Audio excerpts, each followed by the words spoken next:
تو یہ ہم ضرور غور کریں کہ اگر ہم کسی بھی چیز کے لیے کسی اور کو کہتے ہیں کہ یہ اس کی وجہ سے یہ چیز ملی تو شرک خفی ہے.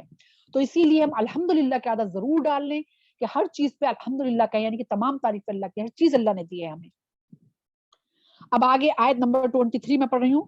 اور اگر تمہیں اس امر میں شک ہے کہ یہ کتاب جو ہم نے اپنے بندے پر اتاری ہے یہ ہماری ہے یا نہیں، تو اس کی مانند ایک ہی صورت بنا لاؤ، اپنے سارے ہم نواؤں کو بلا لو، ایک اللہ کو چھوڑ کر باقی جس جس کو چاہو مدد لے لو. یعنی کہ اللہ کو تو تم نے چھوڑ دیا، اللہ کو چھوڑو، اور لوگوں کو لاؤ. کہ وہ کیا قرآن مجید جیسی صورتیں لا سکتے ہیں کہ جو 1400 سال پہلے لکھی گئی آج بھی جو ہے اس کو ان پہ ریسرچ ہو رہی ہے، اور بہت سی چیزیں ریسرچ اب تک ہو بھی نہیں پائی ہیں، ہم لوگ ڈھونڈ ہی رہے ہیں ان کو، لیکن قرآن مجید میں سب کچھ موجود ہے. اگر تم سچے ہو تو یہ کام کر کے دکھاؤ، لیکن اگر تم نے ایسا نہیں کیا اور یقیناً کبھی نہیں کر سکتے تو ڈرو اس آگ سے جس کا ایندھن بنیں گے انسان اور پتھر، جو مہیا کی گئی ہے منکرین حق کے لیے. اللہم اجرنا من النار، اللہم اجرنا من النار، اللہم اجرنا من النار. یہ بھی قرآن کا اسلوب ہے کہ جہاں پہ جہنم کی آیات آئیں، آگ کی آیات آئیں تو ہم فوراً دعا مانگیں اللہ تعالیٰ سے، لیکن کیونکہ ہم لوگ جب پڑھتے ہیں نا ہمیں پتہ ہی نہیں چلتا کہاں پہ جہنم کی آگ کی آیتیں آ رہی ہیں. تو یہ اسلوب ہے کہ وہاں پہ فوراً آگ سے جو ہے پناہ مانگیں، جہنم سے پناہ مانگیں. جہاں جنت کی آیتیں آتی ہیں وہاں اللہ تعالیٰ سے جنت طلب کریں. یہ قرآن مجید کا جو ہے نا اصول ہے. اب اللہ تعالیٰ یہی کہہ رہے ہیں کہ اگر تم ایسا نہیں کرو گے، واقعی تم کر ہی نہیں سکتے ایسا، قرآن مجید کی جیسا کوئی کتاب کوئی آیت بھی نہیں لا سکتے ہو، تو پھر تیار رہو اس آگ کے لیے. اللہ تعالیٰ ہم سب کو بچائے. اچھا، اب مومنوں کو اللہ تعالیٰ کہہ رہے ہیں، آیت نمبر 25 ہے، وَبَشِّرِ الَّذِينَ آمَنُوا وَعَمِلُوا الصَّالِحَاتِ أَنَّ لَهُمْ جَنَّاتٍ تَجْرِي. اب اللہ تعالیٰ مومنوں کو کہہ رہے ہیں کہ اے پیغمبر، جو لوگ اس کتاب پر ایمان لے آئے اور اس کے مطابق اپنے عمل درست کر لیے، انہیں خوشخبری دے دو کہ ان کے لیے ایسے باغ ہیں جن کے نیچے نہریں بہتی ہوں گی. سبحان اللہ. آپ سوچیں انسان کا ایک اپنے گھر کا تصور ہوتا ہے نا، کیسا گھر چاہتا ہے، ہر کوئی سوچے اس وقت دل میں کیسا گھر چاہیے اسے، مطلب گھر ہو، بہترین سا بنگلہ ہو، چاروں طرف جو ہے باغ ہو اس کے، اور جھرنا ہو اور نہریں بہ رہی ہوں اور یہ ہو اور ویسا ہو، ہریالی ہو، مطلب ہر کوئی چاہتا ہے نا ایسا گھر. اللہ تعالیٰ دے رہا ہے، کہہ رہا ہے کہ بالکل میں دوں گا تمہیں ایسا گھر. ٹھیک ہے، کن لوگوں کے لیے جنہوں نے اپنے عمل درست کر لیے، کس کے حساب سے، قرآن مجید کے حساب سے، ان کے لیے ہے یہ خوشخبری کہ انہیں خوشخبری دے دو کہ ان کے لیے ایسے باغ ہیں جن کے نیچے نہریں بہتی ہوں گی. سبحان اللہ. ان باغوں کے پھل صورت میں دنیا کے پھلوں سے ملتے جلتے ہوں گے، یعنی کہ ان کے جو پھل ہوں گے وہ ایسے ہی ہوں گے جیسے دنیا میں لوگ کھاتے ہیں. جب کوئی پھل انہیں کھانے کو دیا جائے گا تو وہ کہیں گے کہ ایسے ہی پھل اس سے پہلے دنیا میں بھی ہمیں دیے جاتے تھے. وہ بڑی حیران ہوں گے کہ اچھا جنت میں بھی ایسے پھل ہیں، یعنی کہ ہر پھل ہر چیز بلکہ اس سے بھی بڑھ کے وہاں پہ دیا جائے گا. ان کے لیے وہاں پاکیزہ بیویاں ہوں گی. یہاں پہ الفاظ آیا ہے وَلَهُمْ فِيهَا أَزْوَاجٌ مُطَهَّرَةٌ.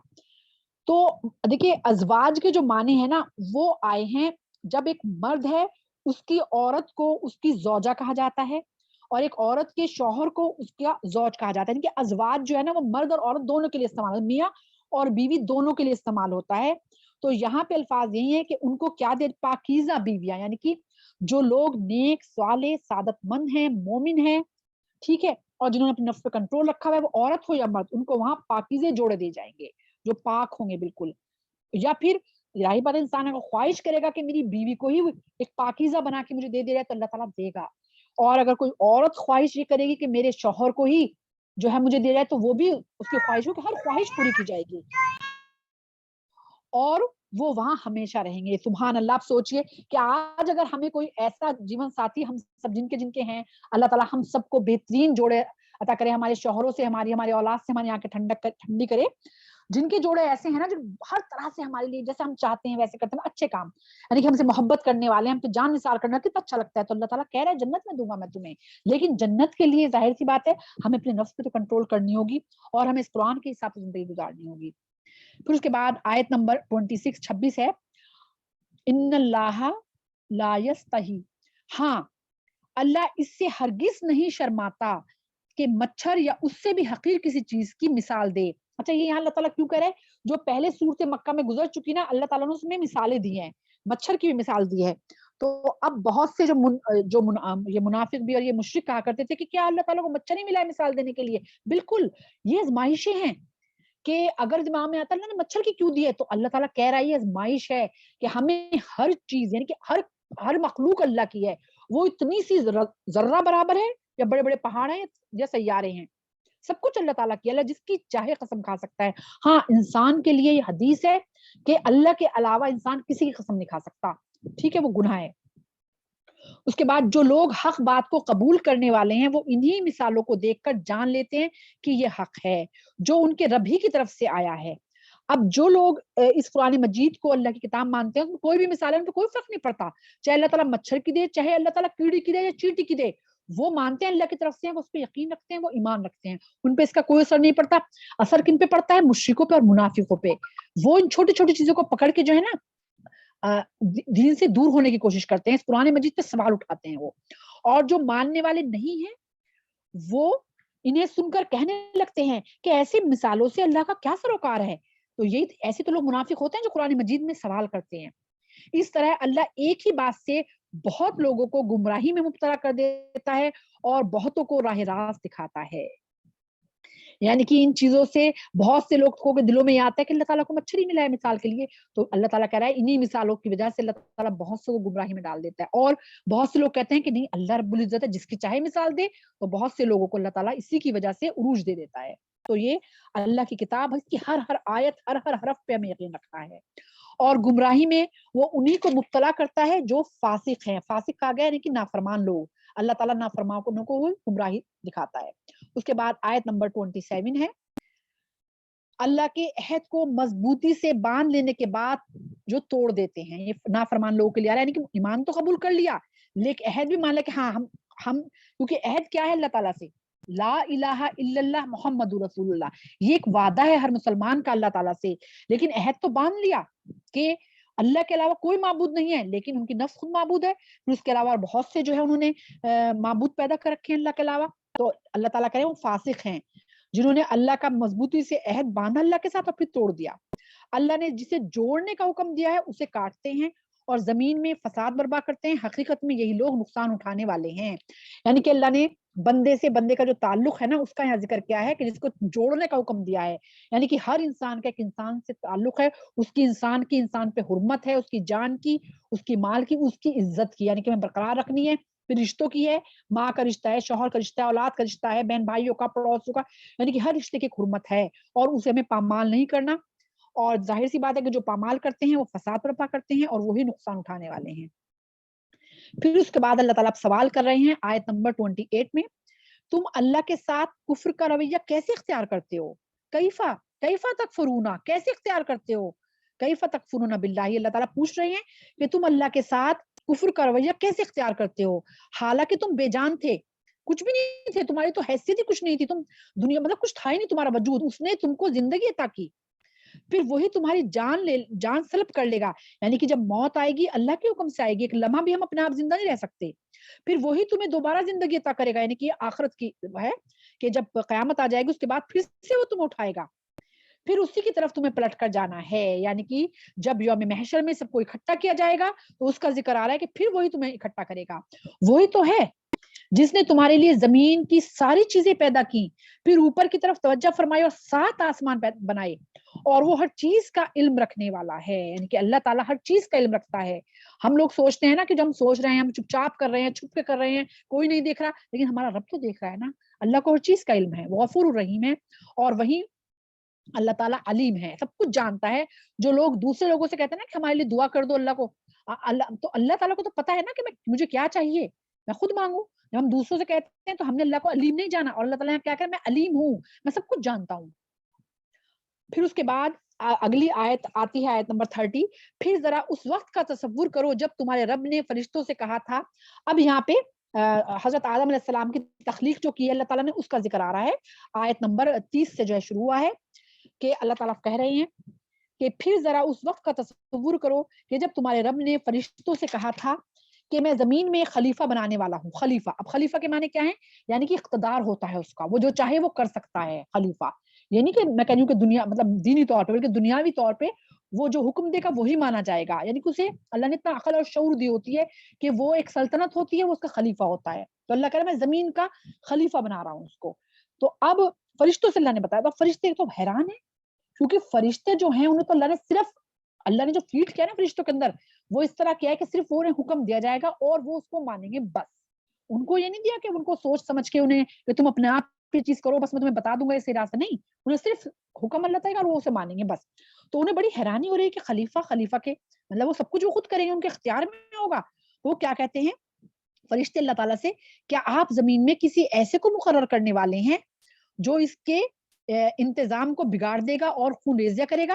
کیونکہ ان کی سمجھ سے باہر ہے کہ انسان ایک مخلوق اللہ کی کیسے دنیا کو چلا سکتا ہے. تو کہہ رہے اللہ تعالیٰ تو نظام کو بگاڑ دیں گے اگر آپ ان کو یہ سب دیں گے.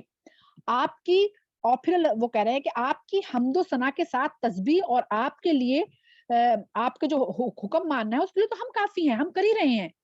تو پھر اللہ تعالیٰ نے کیا فرمایا کہ میں جانتا ہوں جو تو کچھ تم نہیں جانتے. اللہ تعالیٰ کہہ رہا ہے کہ میں تو سب کچھ جانتا ہوں, تم وہ نہیں جانتے جو میں جانتا ہوں. یہ بہت اچھی جو ہے یہ. پھر اس کے بعد اللہ نے آدم علیہ السلام کو ساری چیزوں کے نام سکھائے, یعنی کہ تمام جو فنون جو علوم ہے نا, تمام دنیا کا علم جو ہے وہ اللہ نے آدم علیہ السلام کو دیا, پورا علم, یعنی کہ ہر چیز کے بارے میں اللہ نے ان کو بتا دیا. پھر اس کے بعد پھر انہوں نے فرشتوں کے سامنے انہیں پیش کیا اور کہا کہ اگر تمہارا خیال صحیح ہے کہ یہ خلیفہ مطلب بنانے کے لائق نہیں ہے تو ذرا ان چیزوں کے نام بتاؤ. اب اللہ تعالیٰ جو فرشتوں سے کہہ رہا ہے کہ ذرا ان چیزوں کے نام بتاؤ. انہوں نے عرض کیا, کہ انہوں نے عرض کیا فرشتوں نے, بڑی اچھی مجھے دعا لگتی ہے, سبحانک لا علم لنا الا ما علمتنا انک انت العلیم الحکیم. یعنی کہ وہ کہتے ہیں کہ بے عیب تو اللہ پاک تیری ہی ذات ہے, ہم تو بس اتنا ہی علم رکھتے ہیں جتنا آپ نے ہم کو دے دیا ہے, حقیقت میں سب کچھ جاننے والا آپ کے سوا کوئی نہیں ہے. پھر اللہ تعالیٰ نے آدم علیہ السلام سے کہا, کیونکہ آدم علیہ السلام کو اللہ تعالیٰ نے دنیا کی ہر چیز سکھا دی تھی, تو اللہ تعالیٰ کیا کہہ رہے ہیں آدم علیہ السلام سے کہ تم انہیں ان چیزوں کے نام بتاؤ.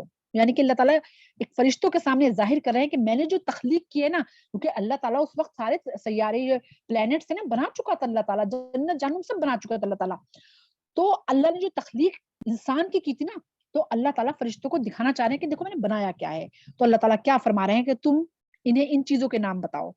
تو جب اس نے ان کو ان سب کے نام بتا دیے تو اللہ نے فرمایا, جب پھر حضرت آدم علیہ السلام نے ہر چیز کے بارے میں جب بتا دیا فرشتوں کو, تو اللہ تعالیٰ نے فرمایا میں نے تم سے کہا نہ تھا کہ میں آسمان اور زمین کی وہ ساری حقیقت جانتا ہوں جو تم سے چھپی ہوئی ہے. جو کچھ تم ظاہر کرتے ہو وہ بھی مجھے معلوم ہے, اور جو کچھ تم چھپاتے ہو اسے بھی میں جانتا ہوں. انسانوں کے لیے بھی ہے, یہاں پہ مخاطب اللہ تعالیٰ فرشتوں سے ہے, لیکن انسانوں کے لیے بھی ہے کہ جو کچھ کھلا ہے وہ بھی اللہ کو پتا ہے, جو کچھ چھپا ہے وہ بھی اللہ کو پتا ہے, جو کچھ میں ظاہر کرتی ہوں کہ میں ایسی ہوں وہ بھی اللہ کو پتا ہے, اور جو میرے اندر دل میں ہے اللہ کو وہ بھی پتا ہے, ہم سب کو. تو ہم سب ہر وقت اپنے دلوں کو ضرور چیک کرتے رہیں, کیونکہ اللہ کو تو پتا ہے نا سب کچھ. اس کے بعد اگلی آیت ہے آیت نمبر 34 کہ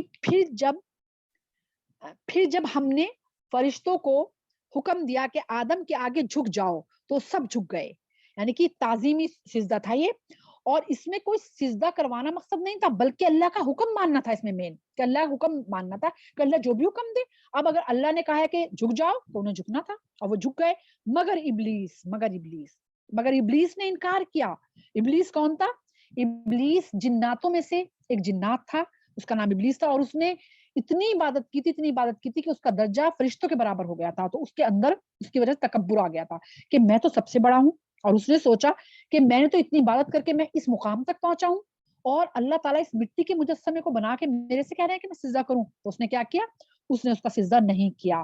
وہ اپنی بڑائی میں کے گھمنڈ میں آ گیا تھا اور نافرمانوں میں شامل ہو گیا, جو وہ تھا ابلیس. اس کے بعد آیت نمبر 36 تک میں پڑھ رہی ہوں, 35 اور 36.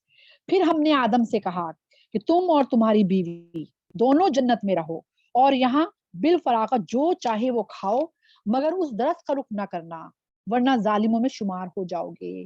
تو یہ بھی ایک حکم تھا, کوئی درخت ایسا نہیں تھا خاص کہ اسے کھانے سے, وہ اللہ کا ایک حکم تھا, وہ ماننا تھا ہر حال میں. ٹھیک ہے, کوئی درخت تھا, اس کا کوئی پھل تھا, اللہ نے اسے منع کیا, تو وہ حکم ماننا جو تھا وہ دونوں پہ فرض تھا. آخر کار شیطان نے ان دونوں کو اس درخت کی ترغیب دی کہ, اور اب ترغیب کیا دی؟ ترغیب دیکھیں, یہ سارا قصہ ہے نا, ہم سوچتے ہیں کہ آدم علیہ السلام نے شیطان کی بات مان لی اور پھل, دراصل ایک چیز آگے آ رہی ہے, وہ انشاءاللہ اگلی آیت میں آ رہی ہے, وہ میں بتاؤں گی.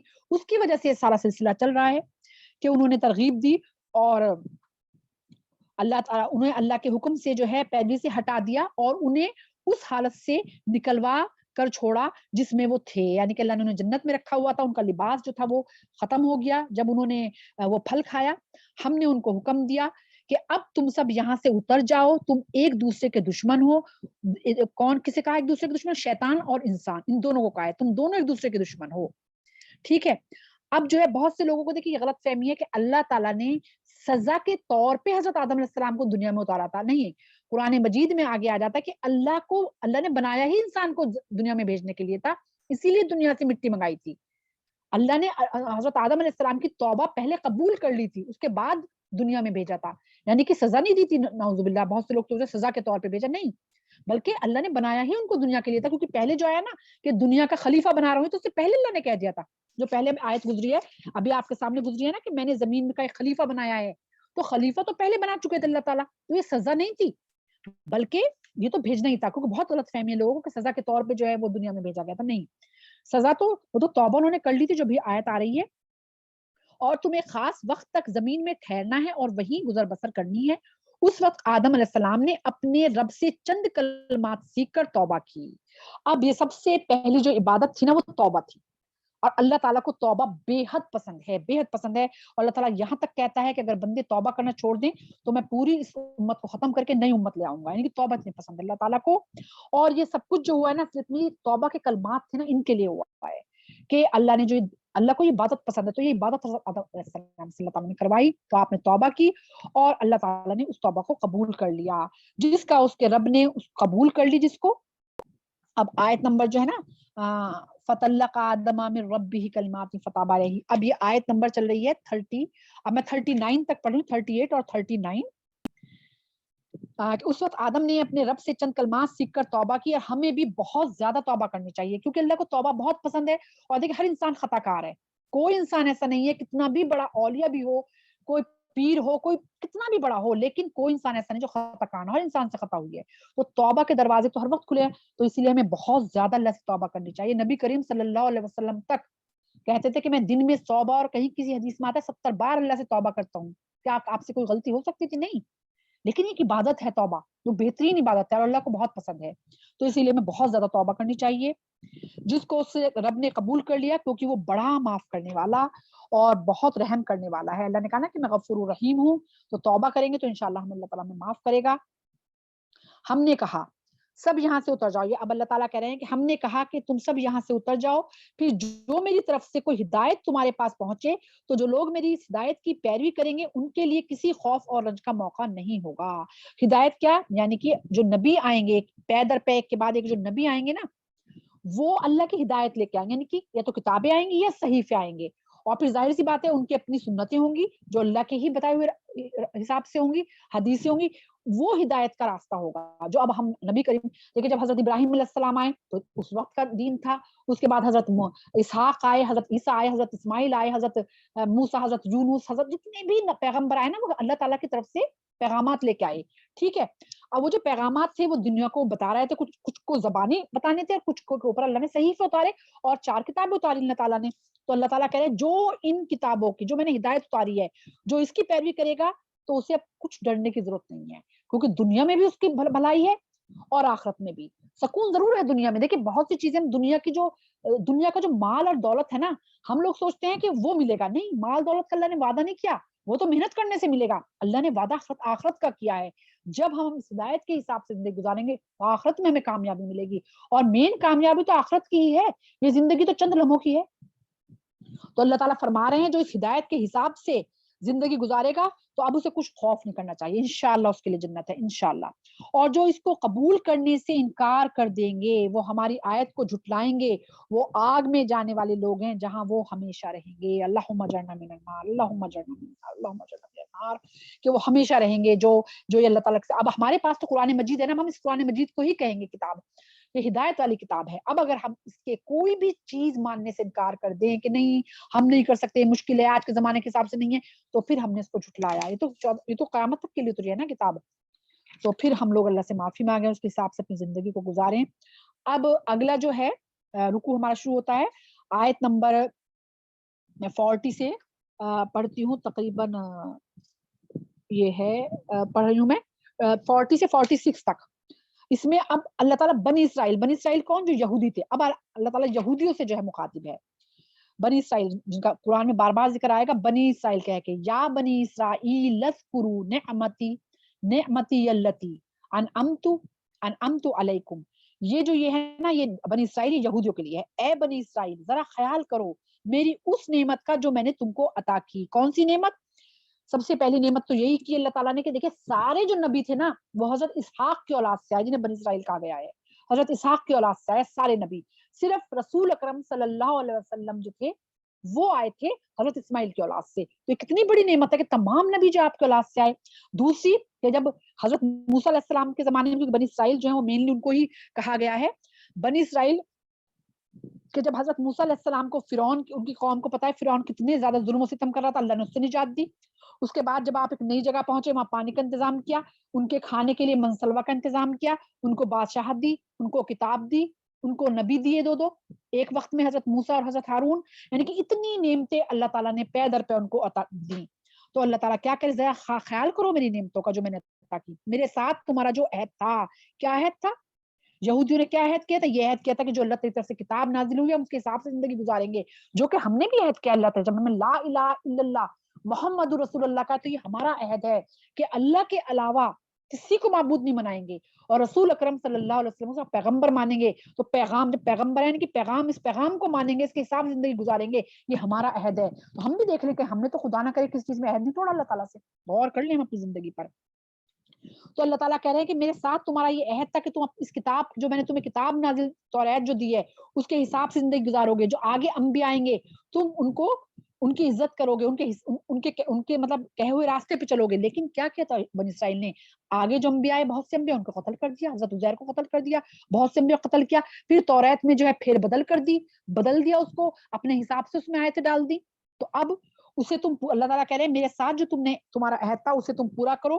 تو میرا جو عہد تمہارے ساتھ تھا تو میں بھی اسے پورا کروں گا اور مجھ سے ہی ڈرو. کیا اللہ کا کہ اگر تم اس کتاب کے حساب سے زندگی گزارو گے تو تمہیں جنت ملے گی. تو اللہ تعالیٰ کہہ رہا ہے جب بھی تو پورا کروں گے تم میرا عہد کرو گے. یہ ہمارے اوپر بھی ہے، خالی بنی اسرائیل نہیں ہے کہ جب ہم لا الہ الا اللہ کے علاوہ کسی کو معبود نہیں مانیں گے، ہماری نفس جو ہے تابع ہوگی اس کے جو اللہ کے رسول لے کے آئے، تو پھر ہم نے عہد پورا کیا. اور اگر تو پھر اللہ بھی عہد پورا کرے گا کہ ہمیں جنت الفردوس دے گا. اور اگر ہم نے عہد توڑا تو ظاہر سی بات ہے پھر اللہ تعالیٰ نے کوئی وعدہ اللہ تعالیٰ ہمارے ساتھ پورا نہیں کرے گا. اور میں نے جو کتاب بھیجی ہے اس پر ایمان لاؤ. یہ اس کتاب کی تائید میں ہے جو تمہارے پاس پہلے سے موجود تھی. اب اللہ تعالیٰ کہہ رہے ہیں جو کتاب آئی ہے قرآن مجید کے بارے میں ہے کہ جو قرآن مجید آئی ہے یہ اسی کتاب کا سلسلے وار اگلا حصہ ہے. جو تمہارے پاس توریت ہے یہ قرآن مجید اس کا حصہ ہے.